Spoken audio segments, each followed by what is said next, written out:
Grand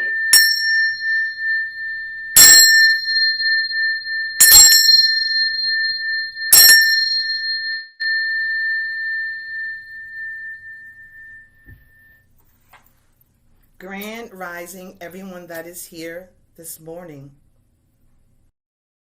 It's been a beautiful weekend, and welcome home.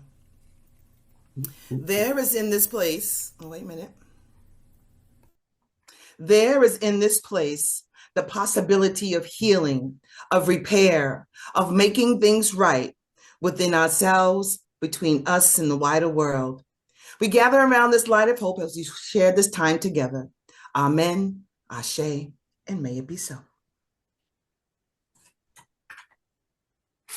Grand Rising to everyone, and welcome to Wedgewood. We are thrilled that you are here with us this morning, whether you're listening live on Sunday morning, later in the day, or later in the week. We're glad that you chose to spend some time with Wedgewood. We want to always acknowledge that we are all on the land here of the Catawba Nation. Last Sunday, we had Becky Garris of the Catawba Nation speak to us. A wonderful talk, informed us of a lot of things and a lot of good discussion. And today, we're thrilled to have one of my favorite speakers, Artie Hartsell. You've read his bio. I don't even know how to describe the social justice work he has done and does. He's just an amazing human being. And he's going to talk to us this morning about belonging to each other, which I think is a really timely message during this election year when there's so much animosity out there that we need to remember we do belong to each other. And he's going to remind us of that this morning. So welcome. We'll begin our service with our prelude, You Raise Me Up. I feel that I am so much stronger because of this community here on Sunday mornings. And I hope you feel that way too.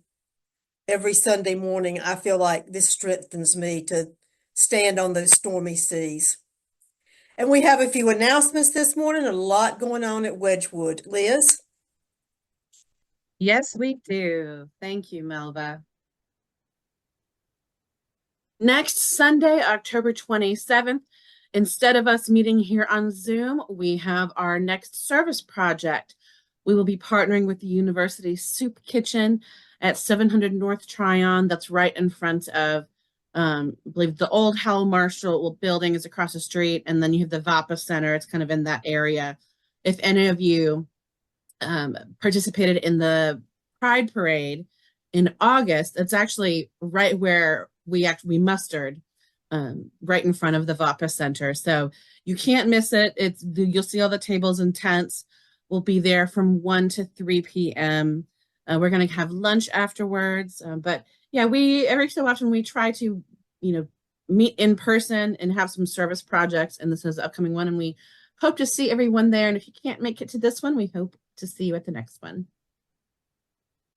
We do this work because social justice is very much at the core of who we are. We are Wedgewood, a social justice community, and we believe that everyone deserves equal rights, opportunities, and treatment regardless of their race, economic status, sexuality, and gender identity.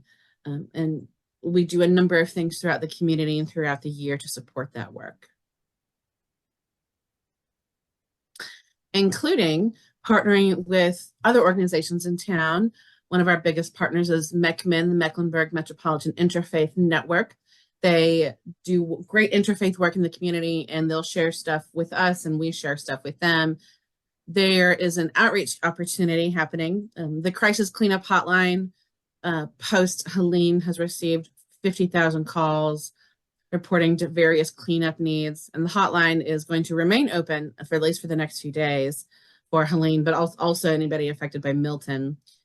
MECMIN has been approved as a volunteer sending organization. So if you or anyone you know is interested in learning more and completing the online training and helping to answer some calls, fielding calls, getting folks connected to resources, we need your help. MECMIN needs your help. The community needs your help. So reach out to MECMIN@mecmin.org for more information.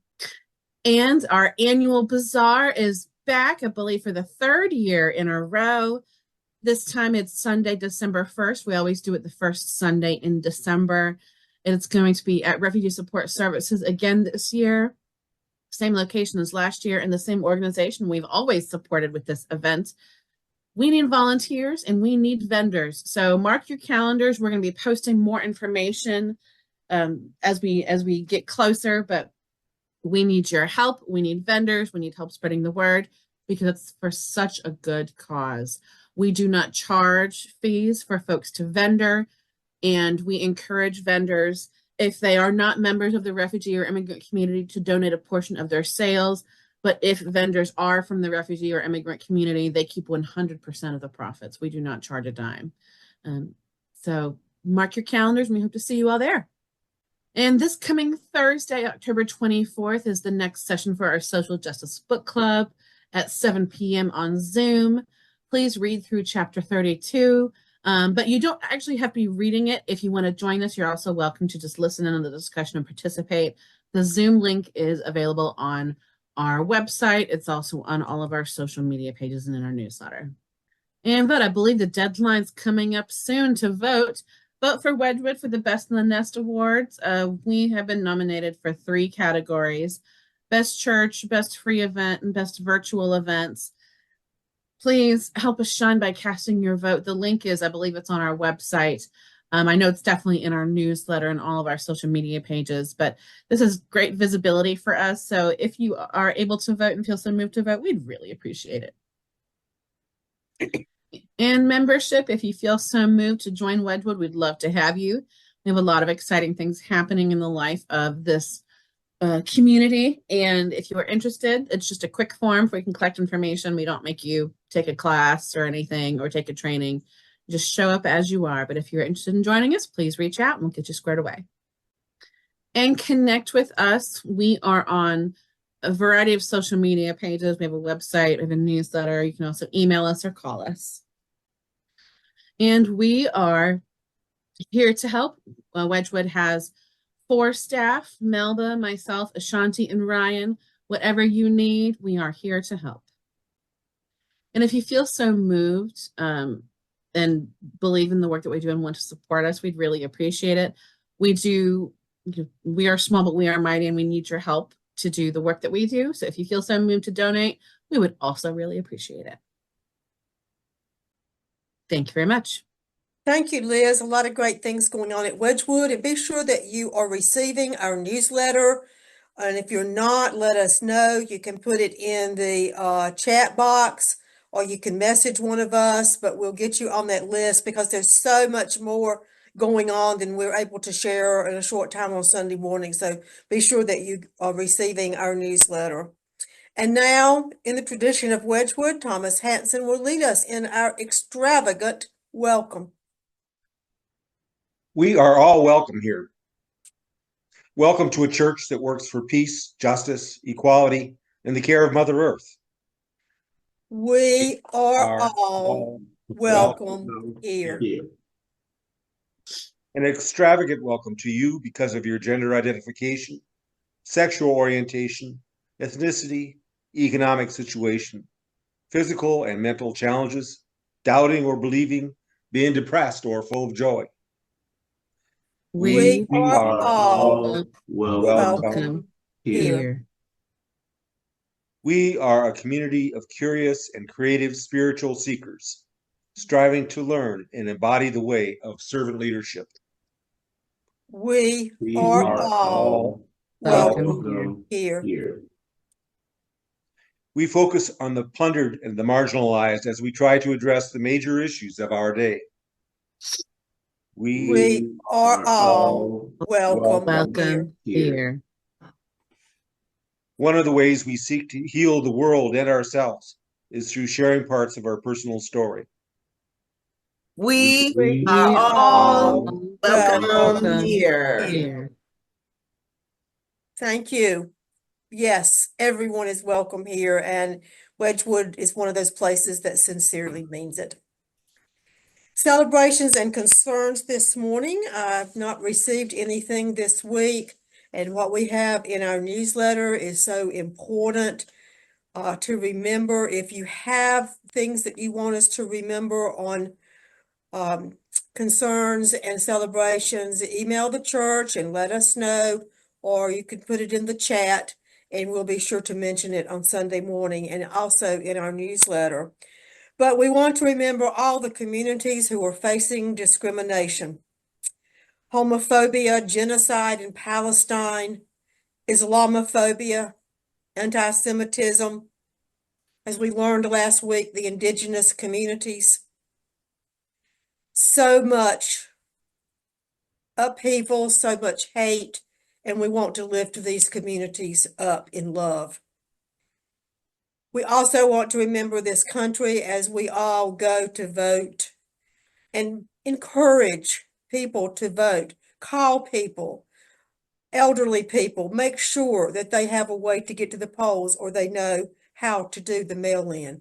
Young people, make sure that the young people in your family are voting and understand the importance of it. There's a lot of stress and anxiety right now. So we want to remember people who are having a hard time, difficult time dealing with the stress and the anxiety of this election year. And please remember, if you or someone needs a ride to the polls, we are here to help you with that. Just contact us. And then we want to remember all who suffer in silence.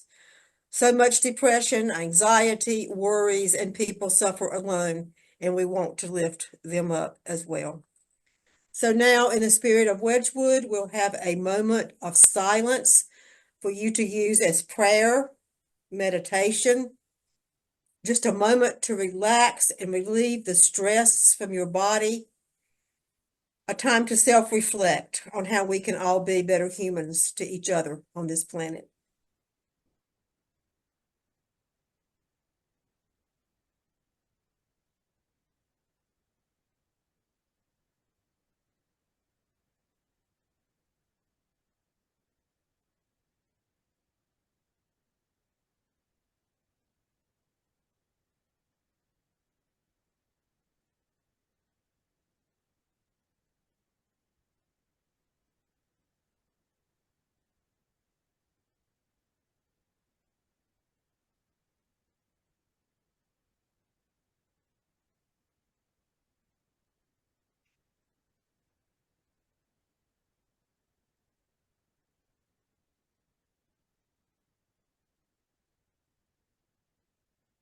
Amen.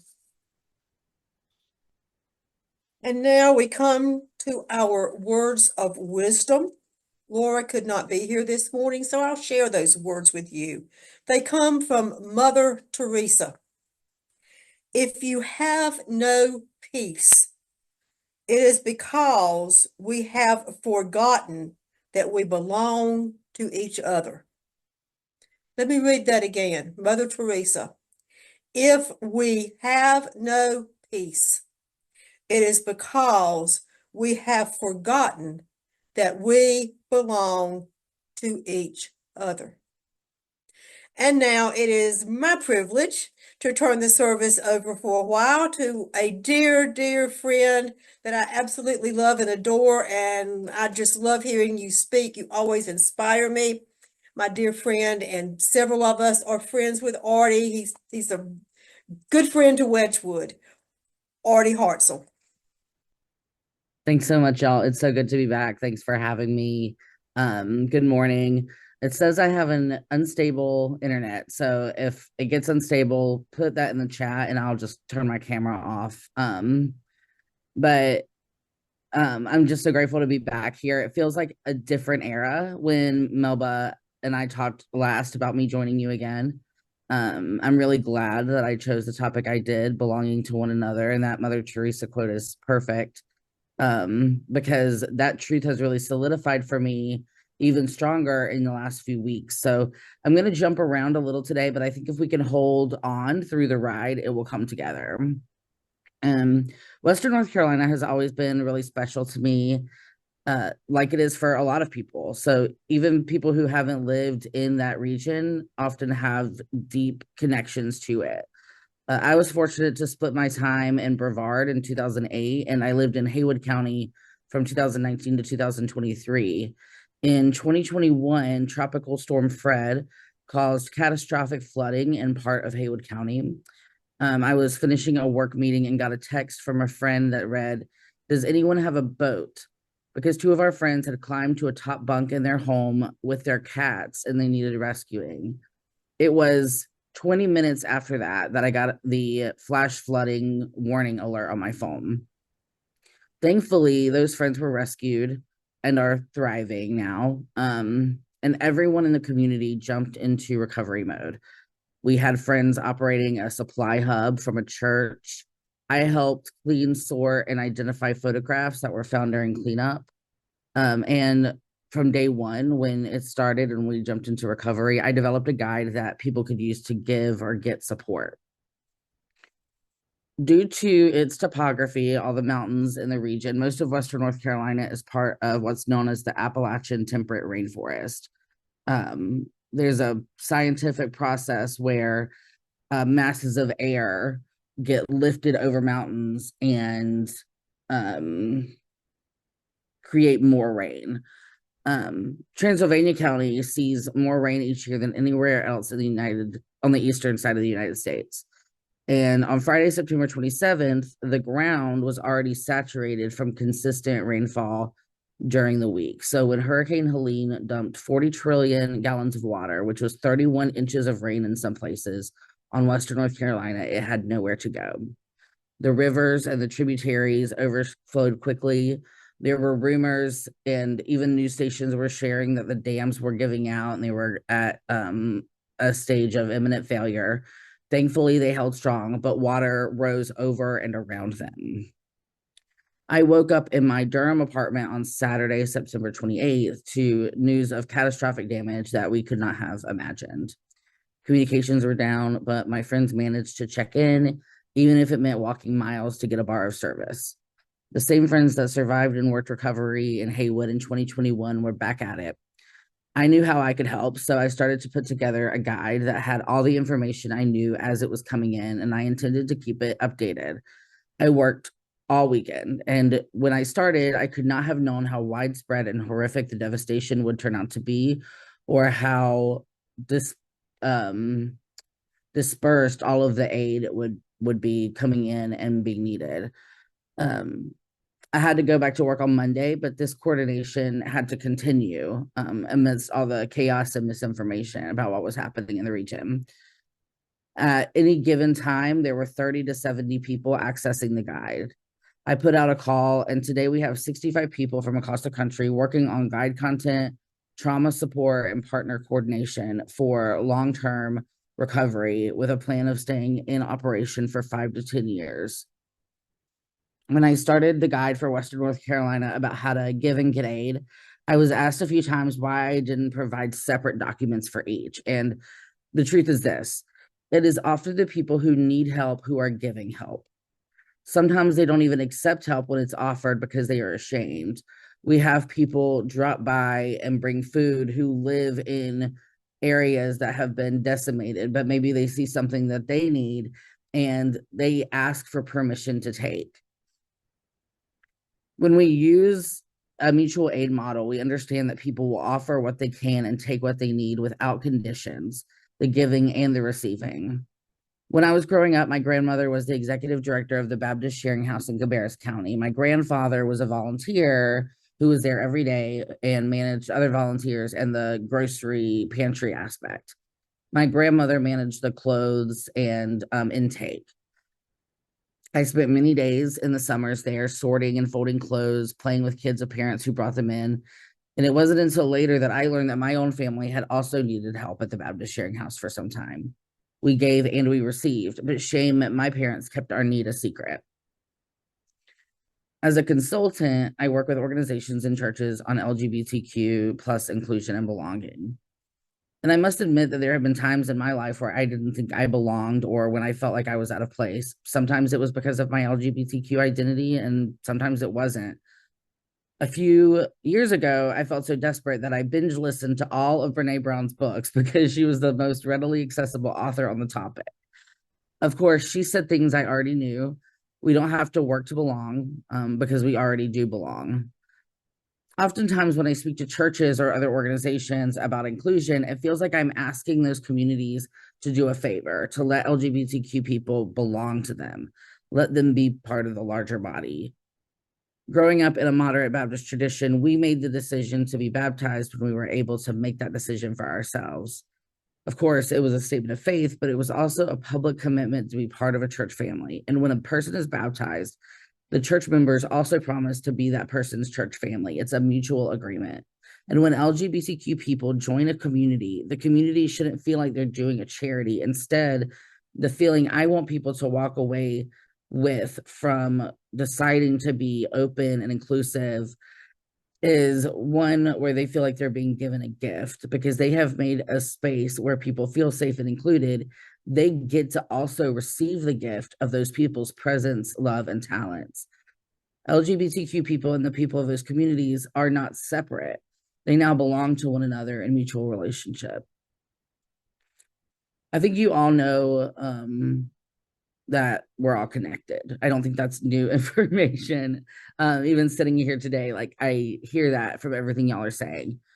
And you've probably heard Mary Oliver's Wild Geese, where she tells us we don't have to be good. We are part of the family of things. Nature is an example of how we are meant to be with one another. It acts together. Everything impacts another thing. Parts of nature give and receive from other parts of nature.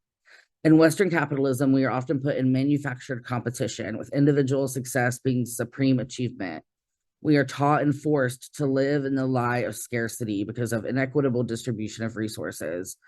In fact, many of the poorest communities have had their resources extracted only for those communities to later be ignored, like Appalachia. Whether we want to be or not, we are in relationship with everything, with one another and with the earth. And when we become intentional about those relationships, we can see the outcomes we want to have. But those relationships will have outcomes even when we're not intentional about it. Science fiction author Octavia Butler, whom I love and I definitely recommend, wrote, "All that you touch, you change. All that you change changes you. The only lasting truth is change. God is change." And if you've never read Robin Wall Kimmerer's book, Braiding Sweetgrass, Indigenous Wisdom, Scientific Knowledge, and the Teachings of Plants, it's this book right here. I also highly recommend it. She talks about how all of nature is in constant relationship. She uses the lessons of nature to teach us about our human relationships, as well as from a perspective of deep love for all of creation. In her book, she writes, "When times are easy and there's plenty to go around, individual species can go it alone. But when conditions are harsh and life is tenuous, it takes a team sworn to reciprocity to keep life going forward. In a world of scarcity, interconnection and mutual aid become critical for survival. So say the lichens." In Western North Carolina, I have seen people show up in this moment of scarcity like I have never seen in my life. Neighbors without homes to return to, who only once believed in the lie of competition, that people are poor only because they lost the competition, brought what they had to share. People who are struggling outside of Western North Carolina still put on their boots, still loaded trucks, still brought their chainsaws. People who love Western North Carolina but never lived there remembered the gifts they had been given by the land and the people, and they returned it. It's in these moments that we remember we belong to one another, that we are gifted and more powerful by being in relationship. You may be familiar with Maslow's hierarchy of needs. As a social worker, I learned it in every class in undergrad and graduate school. The top of the pyramid, after you meet all your basic needs, is self-actualization. Now, Maslow never actually drew his hierarchy in a pyramid, but that's the way we have seen it. But the top is self-actualization, achieving one's full potential. But what a lot of people don't know is that Maslow spent 6 weeks among the Blackfoot Nation in development of his hierarchy of needs. The Blackfoot believed you're created with actualization, with whatever credentials you need to be part of community, to be treated with respect and dignity. You have your individual gifts already. At the top, quote unquote, of the Blackfoot Nation's understanding of actualization is community actualization, the ability to put aside our egos and bring what we have to the center for mutual and reciprocal relationship. And the more we practice that, the more we do that between disasters, the more natural it will become, and the more resilient and powerful we will be, and the more loved we will feel. And that's all I have for y'all today. Thanks so much. Artie, could you say that line again from one of the books? Oh, I forgot it. It was a line you said in one of the books, the ladies' book that you showed. Sure. When times are easy and there's plenty to go around, individual species can go it alone. But when conditions are harsh and life is tenuous, it takes a team sworn to reciprocity to keep life going forward. In a world of scarcity, interconnection and mutual aid become critical for survival. So say the lichens. Artie, what was that book that you shared, you held up? I want to Yeah, get the name of that. Yeah, about the nature. What's the name of it? Kind of unmute. It's Braiding Sweetgrass, Indigenous Wisdom, Scientific Knowledge, and the Teachings of Plants. But Braiding Sweetgrass, if you look that up, you'll find it. Raining Sweetgrass? Braiding. Braiding.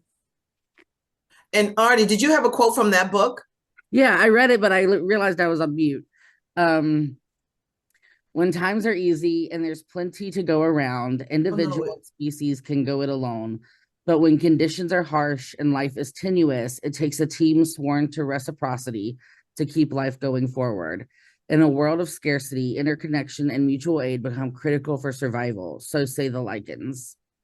It's an incredible book. It might not be a bad pick for the book club. That's what I was just thinking. For a little change of pace, it sounds, I'm intrigued by, I guess, maybe I've heard it before, but didn't remember when you spoke of the pyramid and self-actualization, but then you spoke about the Blackfoot Nation community actualization. I love that. Community actualization. There's that yeah, encompasses so much, and I think that's what gets left out today. There's an image that goes around sometimes about with the two images of the pyramid, and some people will draw the Blackfoot Nations in a teepee, so it's also kind of a pyramid, but neither one of them drew it in that way. But you can see kind of what the steps are for each one, but it almost is like people are born with the individual actualization, and if they need the basic needs, they should be getting that from their community. If you see that, can you send that to me? I will. Information on that. I'll share it with anybody that wants it. I'm intrigued by that. I guess I kind of knew it, but I just never put it together. Yeah, and how the book says how how we're connected with the earth. We knew that, but it's good to hear it some more. Yeah. And, a different perspective. And we knew that we're connected to the trees and the earth and the birds and everybody else is connected. We're here as one. Exactly. But I'd like to hear more from that book or read that book. Yeah, I'm thinking that too. Maybe we present it to our book club. Thank you, Artie. I didn't know you were a social worker, so I appreciate you. I just made a note of that book. I did too. Other thoughts or to share or discuss or talk about? I just want to say that I have that book too, and I've been working through it. It's really nice how it's broken into stories, or it's like short stories. I like short stories. Really nice book club book. I would be super into that. And then Artie, yeah, I just am really glad to meet you. I do a lot of work with queer communities here in Denver, which we have a large amount of our community members here. But I'm curious what other groups or organizations or work that you're connected to in the area. I just would love to get involved when I move out there. Yeah, when I was in Charlotte, I was part of a lot of organizations. Several of them don't even exist anymore. And a lot of them now have really centered around the business community because the chamber has gotten so large. But there are definite like pockets of communities. Maybe we can talk offline about like what you're interested in, and I can see if we can connect you to folks. Well, Artie's the perfect person for you to connect to. There are definitely I think one thing that has happened in Charlotte is definitely a divide between like queer specific organizing, where that is like the thing that we focus on, and more of a queer people doing the work of racial justice and focusing on the criminal legal system, things like that. Which I think is really cool. Yeah, there are those groups, but they're definitely it's not what it once was. There's a lot of like mutual aid happening in Charlotte. Pride is also a really great place to get involved. They've grown so much, and Liz is a great contact for them. They have, I mean, they've grown so much, and they have like a lot more Connections. I was gonna say like diversity, I guess is the word, but like a lot more different types of people than there used to be in the Pride world. Yeah, it's changed a lot, but yeah, I'd be happy to chat with you offline about that stuff. Well, This is one of those tricky things where it's like how do I walk between two organizations sometimes? So, but I'm happy to chat with you offline about that if you're interested. So I've only been here for 4 years, but the thing that has struck me the most about Charlotte is how everybody is in their own silo. The Latino community is in a silo. The African American community is in a silo. The white progressive community is in a silo. The church communities are in a silo, and they very rarely interact with each other or support. The Palestinian community is in a silo. So there's a lot of bridge building that needs to be done. I've never been in a city where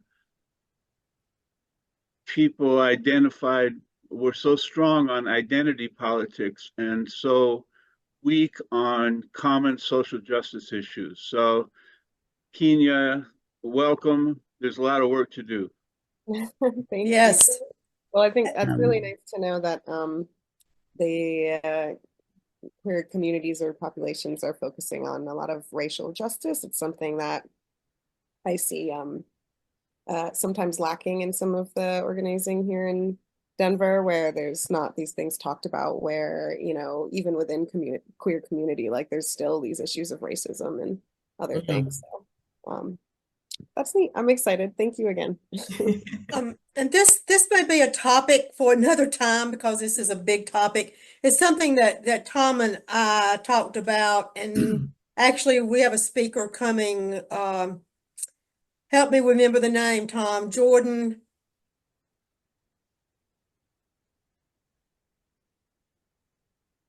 Lopez. Jordan Lopez is going to speak at Wedgewood, and he's the youngest. He's running for office, but he'll be the youngest legislator in Raleigh.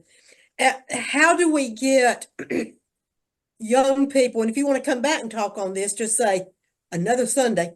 How do we get young people to be more engaged in the social justice work? I mean, there are some, and I know their lives are busy. I know they're going to college. I know they're starting careers. I know all of that. But when they get beyond that, I know they've got kids and family, but still, how do we get them engaged? I would argue that they are. They are? Yeah. It's just, I don't know how else to say this, but I think sometimes it can be, well, going to silos, I think there can be some generational siloing. Yes. And this is my own perspective, because this is something that I have noticed, just generally speaking. I think a lot of folks from older generations who have been doing social justice work tend to be very critical of young people doing social justice work from a very patronizing perspective. And thinking that they know best. And I don't know anybody who's going to respond positively to that when they feel like they're being lectured at and not taken seriously. That's all I really want to say about that. It's an interesting topic. Well, yeah, I think that there are a lot of folks who, and I think it's when you've been in the work a long time, like I get it. but I think we have to listen to young people and let young people lead sometimes. Mhm. I totally agree. And when Joe Biden pulled out of the race, my first thought was, hey, all y'all talking, there's a lot of you need to start looking in the mirror. It's time to turn it over and listen to young people and let them take the leadership and let them take the roles. I mean, I feel like, Lord, I've been doing this for 100 years, but it's a new generation, it's a new time, and we need new voices. And older people need to start doing more listening. I Mhm. agree with that I, 100%. I'm all right with that, but I also want to say, as an old organizer, when I was a young organizer, I took every opportunity I could get to listen to veterans in the movement and to learn from them. And there are many cultures that respect the knowledge and wisdom that elders have gained. This one doesn't, for the most part. I've been to a dozen events where I introduced myself and nobody came up to me and said, you know, what lessons have you learned?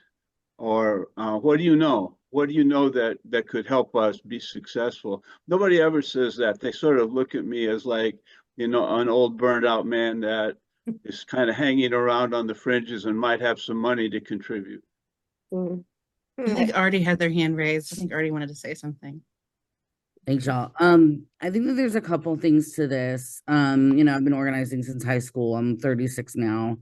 And I think one of the things that I hear a lot of things that I want to speak to. One is that we have to make social justice and organizing, we have to decenter voting. Like, we have to decenter voting. We have to decenter elections.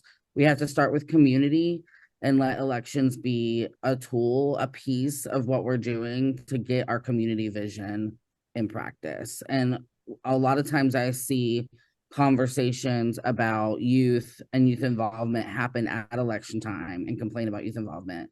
And I think that there are youth who want to be involved. They want to know like where they belong, where they'll be accepted, and not like what Liz was talking about. And I think they also like want to know that their skills will be nurtured and that they'll have mentorship and that they'll have relationship with people who want to see them really turn it over rather than just have people who follow them, right? We don't want to just create an environment where the youth are, students all the time.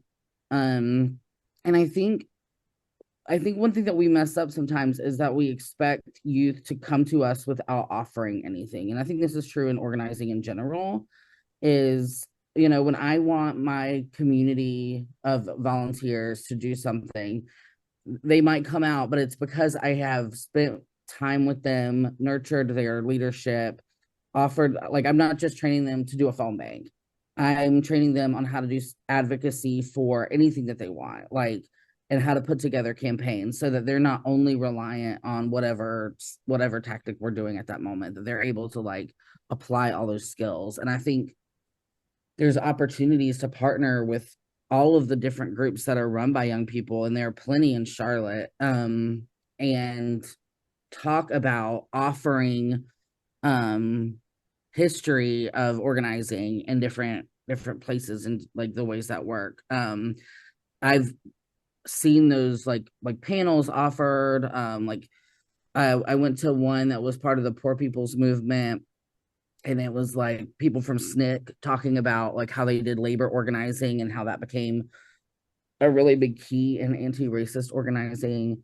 And that was like one of the most fulfilling experiences I've had. But youth aren't always offered those, and we all have our own information flows, right? Like, if they're not being offered something that's breaking into their information flow, they're not going to go to it, and they're not going to just like call up some. I mean, they're kids. They're they take selfies and stuff, but ultimately they are not self-assured. They are insecure. They're developing, right? Like, as a teenager, I wouldn't have walked up to an adult and said, please tell me about how you became an organizer and stuff, right? Like, so I think that there's a lot where we have to remember that we are in relationship across generation and not put any blame on any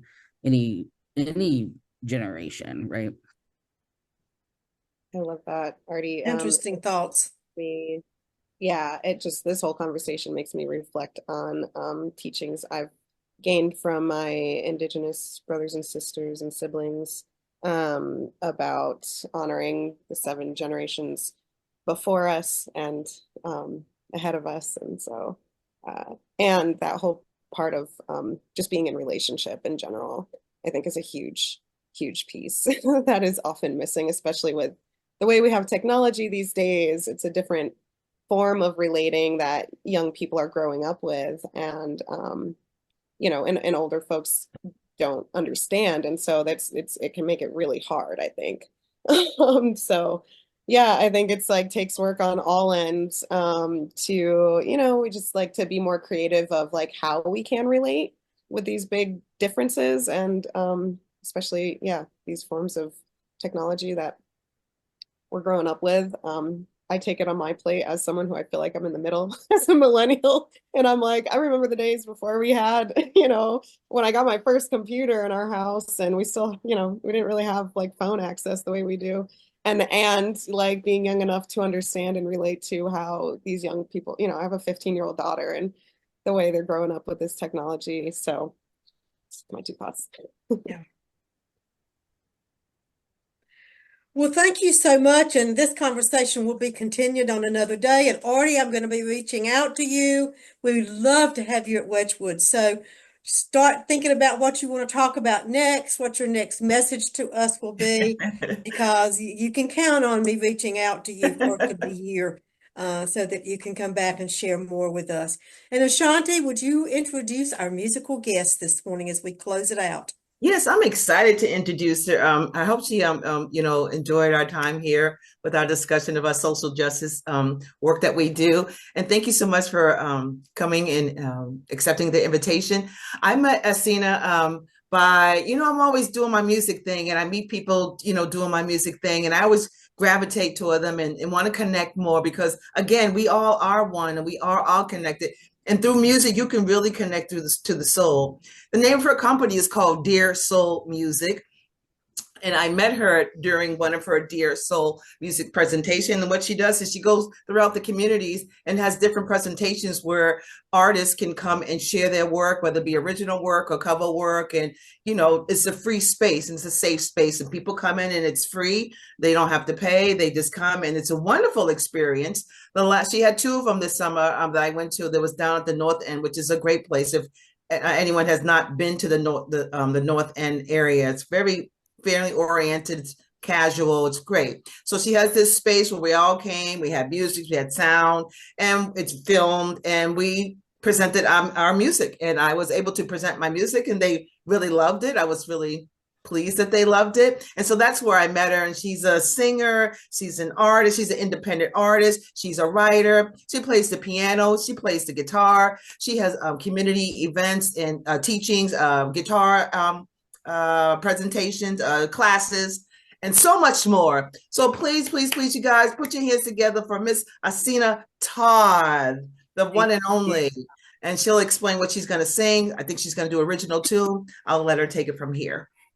Thank you, Ashanti. Good morning. Well, we're almost at afternoon. Good morning, everyone. And thanks for welcoming me in to your community. It's been exciting. I've just been quiet, listening and observing. I wasn't sure what exactly to expect today, but it's great. Thank you guys for your work and your service and all that you're doing. I, as she mentioned, do music, and my business is about activism, but as it relates to artists and musicians pursuing music just freely. Short backstory, my father was in the music industry, and we always just clashed because I wanted artists to have their freedom and to be able to have their creative integrity. So yeah, we go into the community and we try to activate artists, giving them the resources that they need to pursue music without this pressure that it has to be mainstream or it has to be, commercially viable. It can be whatever you want it to be. So it's workshops, it's consults. Right now it's grant season, so we're trying to get them the funding they need to create. And I'm going to sing a song today. It's actually one of my few gospel songs. I don't have all gospel songs. They're all very spiritual and inspirational. They're about healing, just personal development. But I do like a good gospel song every once in a while. And just to get back into, uprooting and my bringing up in faith and like what that looks like. So sometimes it's going back to what I knew. And my faith has evolved so much over the years, but sometimes a good scripture is all I need to keep fighting that good fight. And before I get into this song, I'll just share some of the backstory on it, because with a lot of the work I've been doing, which has been 12 and a half years full time, I'm doing this work and pursuing it. It's not easy. It's difficult. There's opposition. There's all these things that come to try to get you to stop with your message or with your passion or trying to equip the communities that you are, which I know you guys can relate to. And I wrote down 4 of the things that I think fear tries to, have a hold on us so that we don't continue what we're doing, which is we can't fear opposition for the work that we're doing. We can't fear the hard work I put down. We can't fear the unknown, and we can't fear failure. Those are the things I constantly remind myself. And so this song is just about when those fears are all around you and you just feel stuck. This scripture, Psalm 23, really spoke to me. You prepare a table before me in the presence of my enemies, which means that's okay if those things are there. The blessings can still come. The breakthrough can still come. And so this song is called Cover Me. And, okay. And then when I start, just give a thumbs up if you can hear well, because I'm going to sing into here.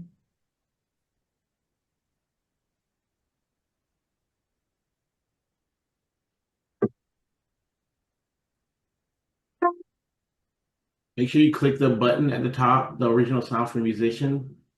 Click on that.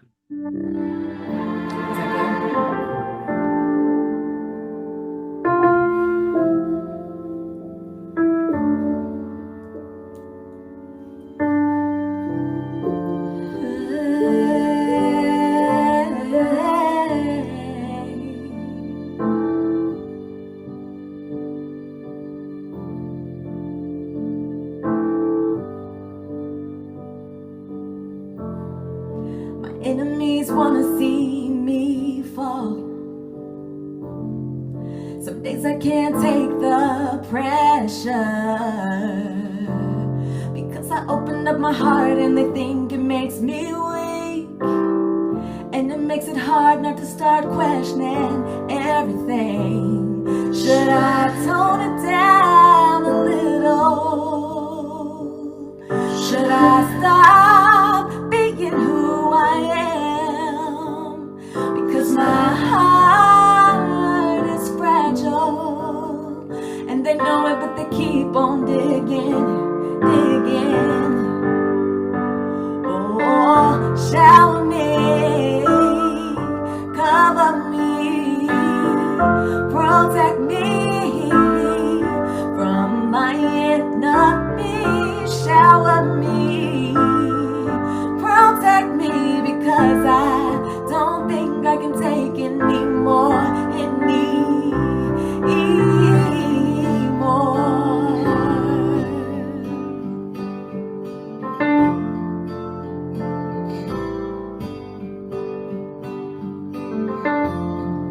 Some people say haters gon' hate,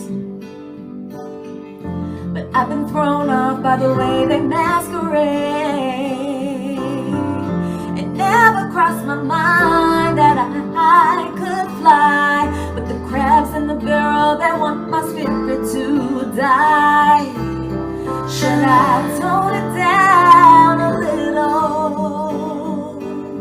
Should I stop being who I am? Because my heart is fragile, and they know it, but they keep on digging in. Oh, shower me, cover me, protect me from my enemies. Shower me, protect me, because I don't think I can take any more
all the days, all the days.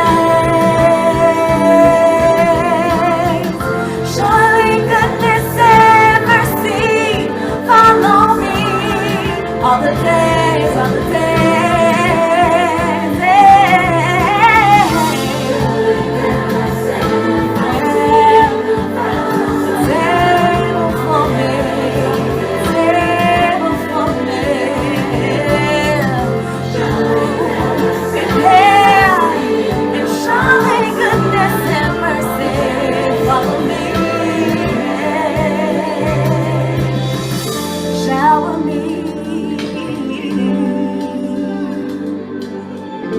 Cover me, protect me, 'cause I don't think I can take anymore.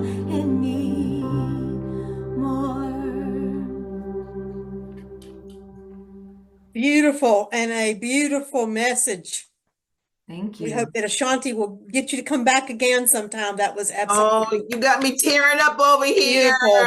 Oh, thank you. Thank you Good. so much for being here. We appreciate your time and your sharing of your wonderful talent with us. Thank you for Yes. having me. Thanks for listening. And Artie, again, thank you so very much. I sent you a Facebook message, so be sure you check it out today. And one more thing, Arsena, could you put your information in the chat so people can listen to your music and find your music? Yes, So listen to some definitely. more? Yes, I will. And I've got some Christmas music too I'll put in there. 'cause Oh, we're getting yes, there. yes, please. Yeah. Let Thank me you find so that. much. You're so Thank you beautiful. guys again.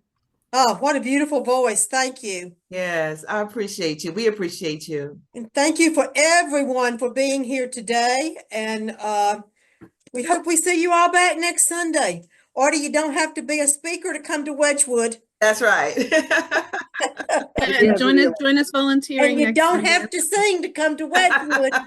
So come back and join us as we try to change the world as much as we can. And Tom will close us out now with our closing words, and then Ashanti will ring our chimes.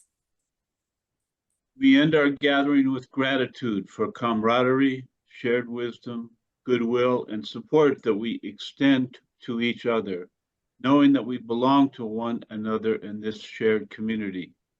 May we continue to bless each other with our gifts, sharing our gifts and reflecting those gifts back out onto the world as we serve those around us.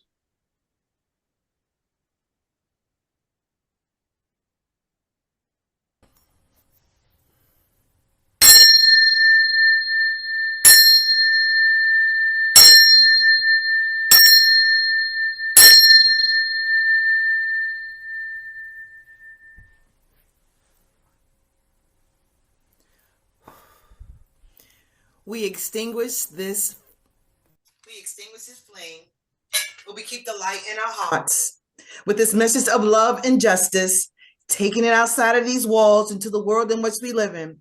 Until we see each other again, amen, ashe, and may it be so. Now go in peace. Thank you so much, you guys. Thank you, Arsena, everyone.